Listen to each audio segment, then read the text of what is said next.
حضرت عمر فاروق رضی اللہ تعالیٰ عنہ مدینے کی گلی سے گزر رہے ہیں، امیر المومنین ہے، مدینے کی گلی سے گزر رہے ہیں، ایک گھر کے اندر سے بچیوں کے رونے کی آواز آئی، بچیاں رو رہی ہیں، اور بچی اپنی ماں سے کیا کہتی ہے؟ کہتی ہے اماں ابو بکر تو اب انتقال کر گئے، حضرت عمر کا پہلے دن ہے خلافت کا، اب ہمارا کیا بنے گا؟ ابو بکر تو وصال کر گئے۔ حضرت عمر فاروق رضی اللہ تعالیٰ عنہ نے رونے کی آواز سنی، دروازے پہ دستک دی، کہا بیٹو کیا بات ہے؟ تو بچیاں کہنے لگیں عمر ہمارے ابا جی ہماری 10-15 بکریاں ہیں، تو ہمارے والد صاحب ان کا دودھ دھو کے بیچا کرتے تھے، گزارا ہو جاتا تھا۔ جس دن ابا جی فوت ہوئے تو اس دن سے لے کر ابو بکر صدیق روز عصر کے بعد آیا کرتے تھے، ہماری بکریوں کا دودھ دھو کے دیتے تھے، کچھ ہم پیتی تھی، کچھ بیچ لیتی تھی، گزارا چلتا تھا۔ جس دن ابو بکر صدیق خلیفہ بنے تو ہم نے جا کے کہا ابو بکر اب کون دودھ دھوئے گا؟ تو سیدنا صدیق اکبر رضی اللہ تعالیٰ عنہ نے فرمایا بیٹے پہلے تو میں مرضی سے خدمت کرتا تھا، اب تو مصطفیٰ کی امت کی نوکری میری ڈیوٹی بن گئی ہے، تو میں آؤں گا۔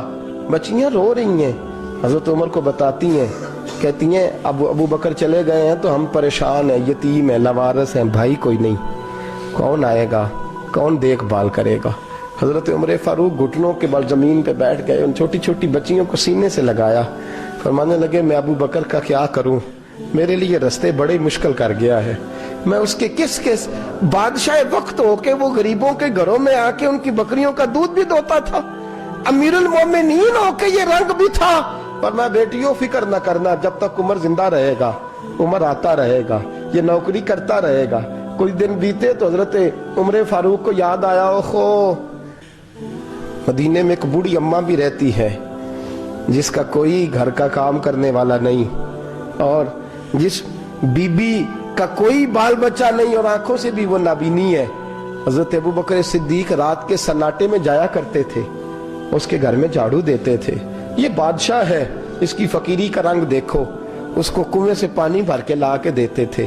اور یہ لفظ آپ سنیں گے تو حیران ہو جائیں گے، اس بوڑھی اماں کے لیے نا ایک کونے میں گھر میں دور بار شیر میں ایک جگہ کھود دی تھی جہاں وہ بی بی پخانہ اور پیشاب کرتی تھی۔ امیر المومنین حضرت ابو بکر صدیق رات کو جاتے تھے اور اس کا وہ پخانہ وہاں سے اٹھا کے باہر پھینک کے آیا کرتے تھے۔ اس عورت نے پیغام بھیجا کہ عمر سے کہو میری بھی ڈیوٹیاں تو نہیں سر انجام دینی ہے۔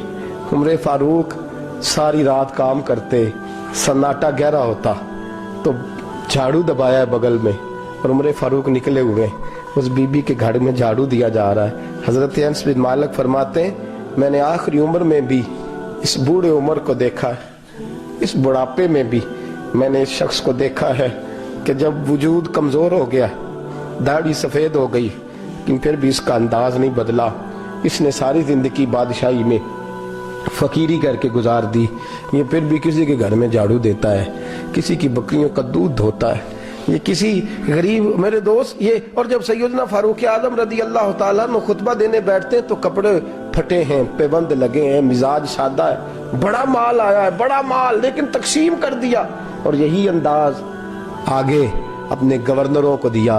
حضرت سعید بن عامر رضی اللہ تعالیٰ عنہ آپ کے گورنر ہیں، حمص کے گورنر ہیں۔ جب لسٹ آئی نا غریبوں کی، حضرت عمر نے کہا کہ حمص کے جتنے غریب لوگ ہیں ان کی لسٹ بنا کے بھیجو، ان کو چندہ لگانا ہے۔ تو 18ویں نمبر پر حضرت سعید بن عامر کا نام بھی آ گیا، گورنر صاحب کا۔ تو حضرت عمر نے سوچا شاید کوئی اور سعید بن عامر ہے، فرمانے لگے یہ کون ہے؟ جس کی ڈیوٹی لگائی تھی اس سے کہنے لگے یہ سعید کون ہے؟ تو کہا حضرت جی ہمارے صوبے کا گورنر۔ تو فرمایا اس کی لسٹ فقیروں میں؟ فرمانے لگے پتہ نہیں آپ نے کیا رنگ بھر کے بھیجا ہے، مہینہ مہینہ یہ شخص درختوں کے پتے کھا کے گزارا کر دیتا ہے۔ یہ میں فرشتوں کی کہانیاں نہیں سنا رہا آپ کو، میں آپ کو جنات کی یا عالم بالا کی باتیں نہیں، اس دھرتی پہ بسنے والے، اس دھرتی پہ وقت گزارنے والے میرے رسول پاک کے تیار کردہ ہیرو کی باتیں عرض کر رہا ہوں۔ حضرت عمر گئے ایک دفعہ، کہا مجھے بتاؤ تمہارا گورنر کیسا ہے؟ تو حمص کے لوگ کہنے لگے ہمیں اپنے گورنر سے 4 شکایتیں۔ کون کون سی؟